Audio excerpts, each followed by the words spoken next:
Well, it was a hell of a ball game. Got to credit Old Dominion and their pitcher especially. He was really good tonight. He was ahead of all of our hitters all night and made it really tough on us. But I thought Farr was every bit as good, and we lost by a run. So disappointed for our players, disappointed for that great crowd tonight that they didn't go and get to go home happy. But my message to the team was that a lot of teams over the years didn't go through the postseason flawless. They dropped a game here and there. So that's our mindset. Got to come out tomorrow. It's going to get a little harder to get through a regional, but it's not impossible. This is a double elimination tournament, and we lost one game, and we're still alive. So our guys just need to come out tomorrow ready to go. First question goes to David Cloninger. Hey, Mark, you mentioned how well Thomas pitched. Just how frustrating has it been really throughout this season where he continues to really have a lot of good pitching performances, but the run support isn't there, and then maybe he makes just one mistake. Yeah, I'm disappointed for him because he deserved much better. Just very disappointed for him. He was everything we wanted him to be tonight. I thought he had his stuff again, like we had talked about with the bye week. And I'm just disappointed that he has to go home disappointed tonight along with everybody else because he deserved much better than that. He deserved a win. And I'm really I feel for him. I really do. Colin Taylor. Yeah, Mark, what went into this decision there to intentionally walk the bases loaded? And was there any thought of maybe going to Will earlier than what you did? No. Farr was pitching much too well to take him out at that point. At that point, it was his game. And he got the righty out on the pop-up with second and third. The lefty was coming up that had hit a home run. And to me, it was a very easy decision. He only had one walk going into the eighth inning all night. So there wasn't much concern that he wouldn't be able to throw strikes there. And it just ball got away from him on the 3-2 count. But to me, it was a very easy decision. Hadn't walked guys all night, had the lefty that had the homer, and you had the righty on deck.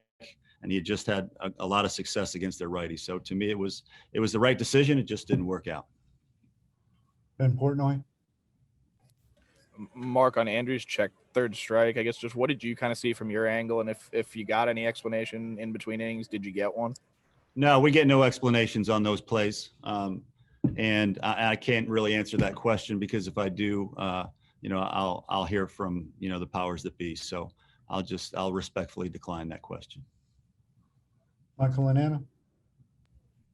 Mark, I saw you guys were huddled up in the dugout for a while, after this game ended. Just, when you lose a game like this, such a nail-biter, hard-fought game, how do you kind of manage those emotions with your guys? And just how do you get your guys to be able to flush that and move forward?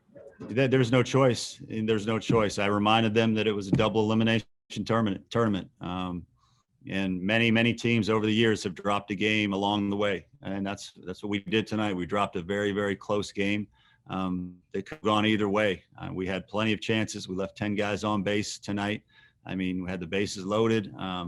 It could have easily gone our way instead of Old Dominion's. And again, credit them.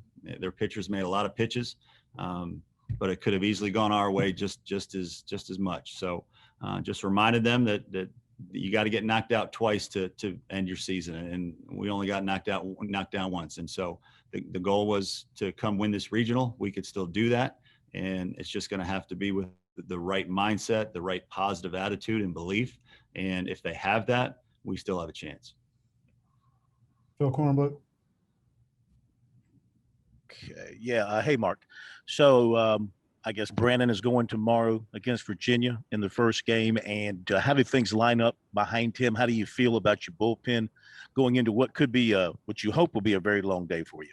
We'll be fine. We'll go with Jordan tomorrow, and then we'll figure it out from there. Last question goes to David Cloninger. On that same line, Mark, if this thing stretches to 2 games tomorrow or into Monday, could Brett possibly come back and pitch? Yeah, he can. He only threw 50 pitches, and he's feeling better today, and I would anticipate he feels much better tomorrow. So he will definitely be in play.